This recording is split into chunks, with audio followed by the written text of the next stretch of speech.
Hey everyone, it's GosuDad and welcome back to Season 5 of the Blizzard Online Ladder, Game 19, and my push up the 1v1 ladder, and I matched up against a Terran, tofool, who is apparently evenly matched with me, but he is in the Silver League division at rank 13 in his, he's in Silver League, I'm sorry, ranked 13th in his division, so apparently I have been pushed up enough that I'm playing against fairly highly ranked Silver League players, which we'll see the impact of that on this game for sure. Both of us keeping up fairly well on the supply levels, and we are in a common position that I've been on Antiga Shipyard, where my main base is closer to my opponent than my expansion.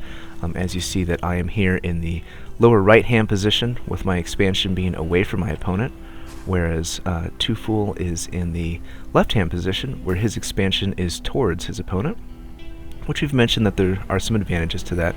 Tofool putting down a supply depot in these behind this hidden smoke, that way he can detect any kind of hidden drops coming from that area, which would be a fairly long distance for me to travel as we kind of wander through the map here. So that's a pretty long distance for me to go around to try to sneak in through that way, but if I took the time to do that, his supply depot would detect that right away. Now my idea for this game, coming into this game, was I was going to go ahead and continue that 1-1-1 build that I've done oh so many times, and actually I think I came into this game fairly confident that that would work. I've been doing fairly well against other Terran players, but of course in the Blizzard Online Ladder, as you continue to win, Blizzard will try to match you up with more skilled opponents until you reach a point where you are winning only half of your games. So my win rate's pretty high at this point, so I should be expecting to see some significant resistance. Scouting SCV going out, I decided to go ahead and send him out fairly quickly so that I could see what kind of distances I was having to deal with. Since I did want to do that early pressure, I did want to see how soon I would have to send out units to make it to his base. So in my case, I'm going to get, as we see, fairly lucky that I am scouting out my opponent on the very first trip. You can see from the mini-map that my opponent went up here to the upper right-hand position. Okay, so coming into this base, I see that he's got a Marine and one Barrack. Pop on the vision, and I can see that there's really not much here in the base. If we switch back to my vision, I'm only seeing a barracks and an orbital command. I'm at almost, well, actually, I don't think I upgraded to an orbital command for a while, but at this point, I'm still keeping that fairly high confidence level. I'm thinking, oh, he's only got one Marine. Excuse me, casting in the morning. And I think I may be coming down with a cold that my kids had, so excuse the coughing. So at this point, I think I'm ahead. I'm almost done with this factory, building up to a starport. So I'm thinking all proud to myself, oh yeah, this is just going to be pretty straightforward game. At this point, building that tech lab on the factory, and I'm going to be moving this out so that I build a second tech lab for the factory to use itself. So this first one will be for the starport, so I can get working on those Banshees, and then I'll be working on a tank later. Going back to my opponent's base, however, he's in a similar position. We have a basically up and up on the supply, except that, as mentioned before, I had more Marines, but he is up on worker supply, and he has an orbital command, which is very important. If we look at the income tab, his mineral income is much higher than mine. And so even though I do have more gas income, excuse me, because my strategy is fairly gas intensive,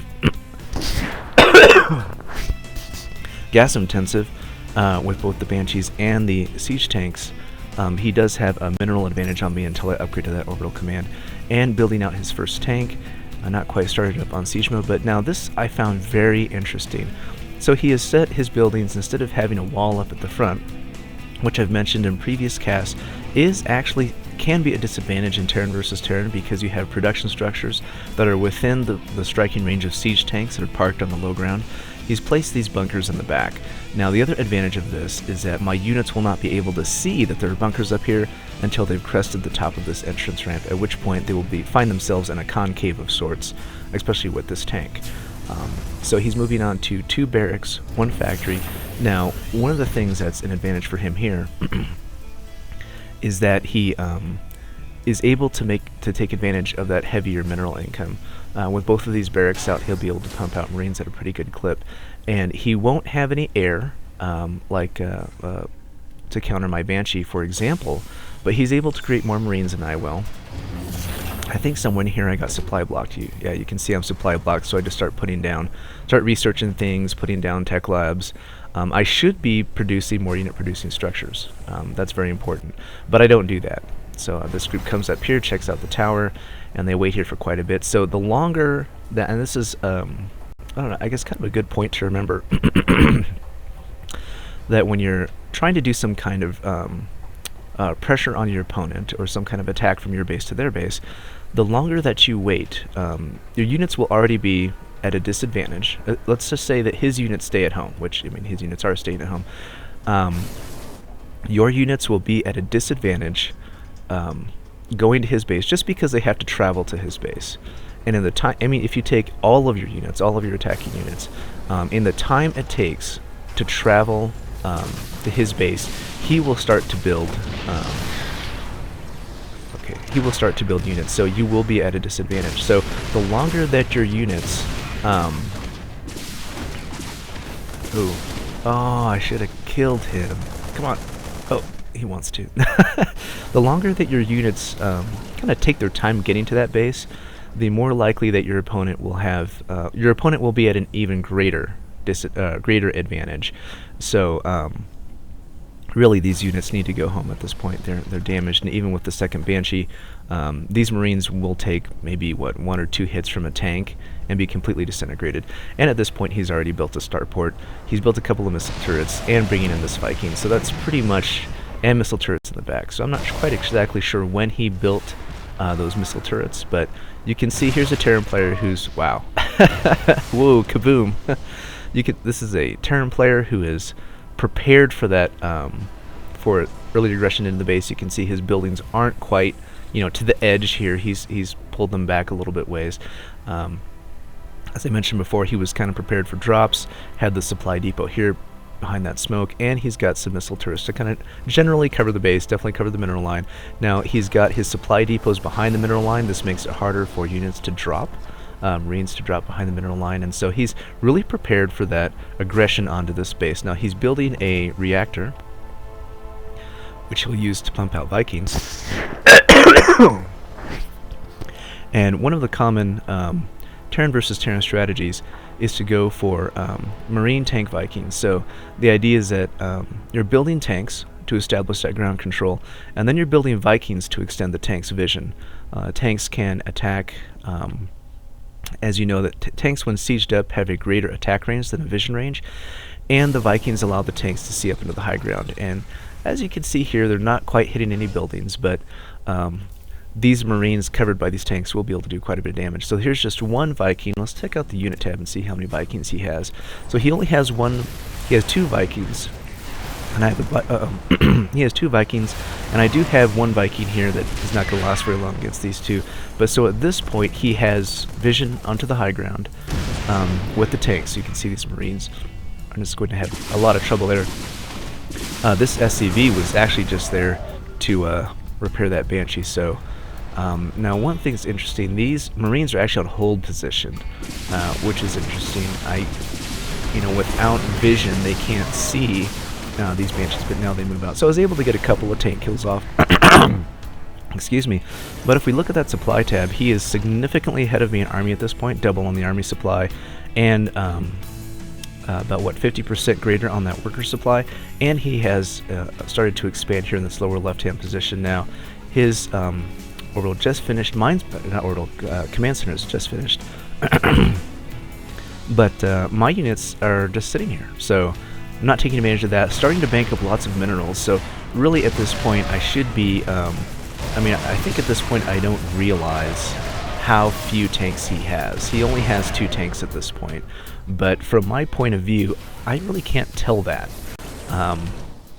Which is one of the great things about StarCraft 2 is great tensions in StarCraft 2 is the aspect that players don't know exactly. There's a part of the map that the players can't see. And so you can see those units moving off to the right past the edge of that sensor tower. So while they were in that sensor tower, I had quite a bit of knowledge about what was going on. But now that they've moved out, all I can know is that he is continuing to put on that pressure up here to the north of the base. And he's doing a good job of putting down these missile turrets, which offers him some defense if my Vikings or Banshees try to come out after him now. Checking out the production tab, we can see that I am still trying to push out Vikings out of this starport, which sorry, not Vikings, Banshees, excuse me. I really should be switching over to Vikings as my opponent is doing a fairly heavy Viking build, and that's pretty standard. So that's... Oh, wow, he brought a tank all the way up there. That was kind of an interesting little race here between the two tanks to see who can build what. Is he going to be able to kill that off? He is. Excellent. Now, Banshee's scaring away Vikings. That's kind of interesting. Wouldn't expect that. And these units going to die. So again, I think at this point I am actually fairly close on this army supply. I'm actually ahead in army supply, but he's way ahead on worker supply, and that's going to come to his severe advantage here, putting down 2 more factories and going for 2 more tech labs. So he should be able to pump out a lot of tanks. He's already got 4 back up here in the base, and up to 3 barracks. This barracks being a tech lab, reactor going down on this one, and building several Vikings at a time. So he's pretty determined to win that Viking battle.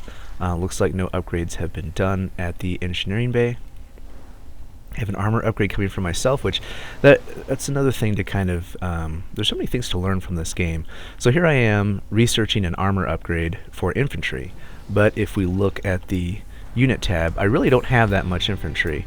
I have 3 Marauders, 6 Marines. Now I think at this point I was thinking that part of my strategy for getting these tanks will be to make a lot of Marauders. But if that was the case, you would think I would start building Marauders.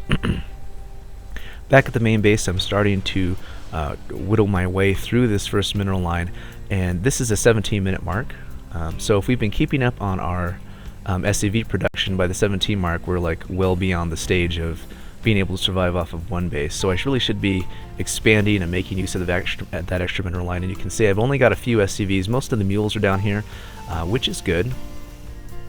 But again, my opponent is at an extreme income advantage, I'm guessing. A fairly good income advantage. He does have almost double the gas that I do.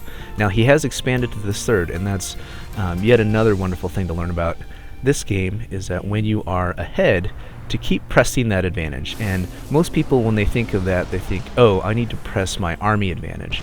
But in this case, he really needs to press his income advantage. He's decided to put his units up here at the front, using these Vikings to kind of scout out what is there to see, hoping to kill off a couple of units if possible. And you can see here that our Viking counts are lopsided. He is 6 Vikings to 3, so once these Vikings kill off my Vikings, he will have vision onto the high ground. He can do some aggression with these tanks even from the bottom, but 4 is enough. Now I do have a missile turret down here, so that should cause some trouble, but checking back to that production tab, he's been building units at a pretty good clip, now focusing on the Vikings. Now, this demonstrates yet another, I guess, kind of general rule of thumb in StarCraft, which is to expand towards your opponent, and he has done that by expanding to the gold. I felt this kind of aggressive, but you'll see that he's also previously expanded back to this third, which, wow, just like me, he has his guys just sitting there. Okay, I don't feel so bad. But one of the advantages of expanding towards me is that he can bring his defense of his base up to that forward expansion, especially this gold expansion, which is going to give him a ton of income, even though our supplies are not that far off, actually much farther off in army. But as far as our worker supplies being fairly similar, he now has 4 bases at which to build workers, so his income should skyrocket at this point, and his forward force here is able to defend basically all of his bases as far as ground movement goes. These tanks will defend this gold expansion.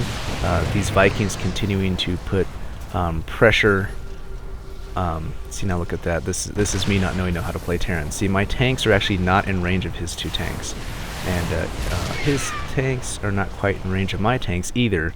But that's one of the things to I would say learn about Terran is trying to get a general feel for, you know, if my tank is on the screen, how far can it hit? And it can hit about, if your tank's at the bottom, it can hit about, what, 3/4 up the screen? So there's some guideline there. So his group is moving out.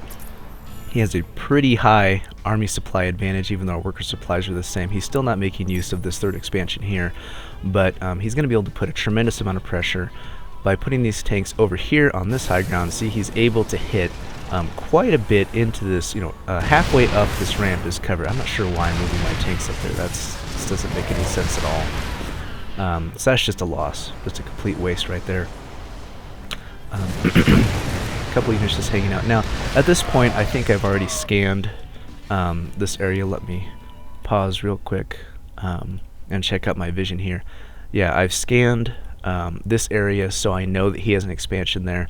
And at some later point, I do scan out the 3rd there. So when that happens, I know that I'm really, really behind.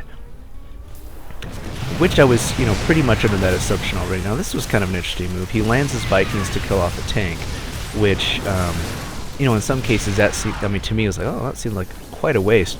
But in his case, he may have a suspicion that I don't have a lot of units at this point. He's up to a 10 tank count down compared to my 2. 2 of my tanks are back here at the bottom of at the back of my base, so they're not going to be very effective at all. And so these tanks are going to be able to do quite a bit of damage coming in. There's basically nothing I have that can defend against this group. He only has a couple of Marines, so I could lift up my orbital. But at this point, there's really not that much I can do. Now, I did have one nice thing here. I had 2 tanks hitting these tanks on the low ground, and he did take time to bring in some other tanks and unsiege them, so I was able to kill those off. He has quite a few Marines here, though, so they'll be able to kill quite a bit. I did finally build some barracks, but as you'll see, that there's no tech labs on these, so I wasn't building Marauders, which is pretty crucial for... Marauders are pretty crucial for trying to take out tanks, and that was kind of my strategy, was to use Marauders to take out the tanks. Now, I don't think I have vision of... thanks to that sensor tower, I can see those units, but I think he's just going to move those back. So at this point, things have kind of calmed down. Going back to the production tab, I decided to build a Thor. And, you know, again, going back to those basics of economy and production, I just don't have enough structures to make use of this, or, well, the income that I used to have, I guess I should say. But at this point, it doesn't matter. That state of not having enough structures to build units has happened for a long enough time that I've now banked up almost 2,000 minerals and 1,000 gas, which is why I am down in Bronze League. And my opponent is not in Bronze League, and now finally making use of this 3rd expansion, but his income is this tremendous, crazy talk, you know, at this point. I think I did do some harassment with the Banshee back here at some point a while ago, but I think he has since recovered from that and completely rebuilt his SCV supply. I mean, that's one of the advantages that he has, is that off of 4 bases, 3 orbital commands, he's able to replenish those SCVs very, very quickly, and he has quite a few production structures. He's still working off just those 3 factories and 3 barracks, but he's able to do so much damage with all those structures. Now, I don't think he's done any upgrading, but in some sense, what's this engineering bay? Yeah, I don't think he's done any upgrading, so he doesn't have an advantage there. But you can just see how quickly he's able to recreate a very, very powerful army with all of that income and all those production structures. I mean, this set of tanks by themselves will end the game. And seeing the tanks with the Vikings, I knew he had a pretty high Viking count. That's just a GG for that. So if there's anything to learn from this game, from a bronze player's point of view, that is to don't forget to ramp up your production structures. And honestly, I was on these 3 production structures for most of the game, even after I had expanded. And that's another thing that's kind of hard to forget when you're used to playing games that are shorter, is that these production structures, especially the barracks not having a reactor, means that I can only, out of these 3, I'm only spending 400 minerals a minute. And then 500 if I count making SCVs off of this command center. So that's actually not even the max, and of course if you added the supply T buckets, it's about 600. So that's not even really quite maxing one base.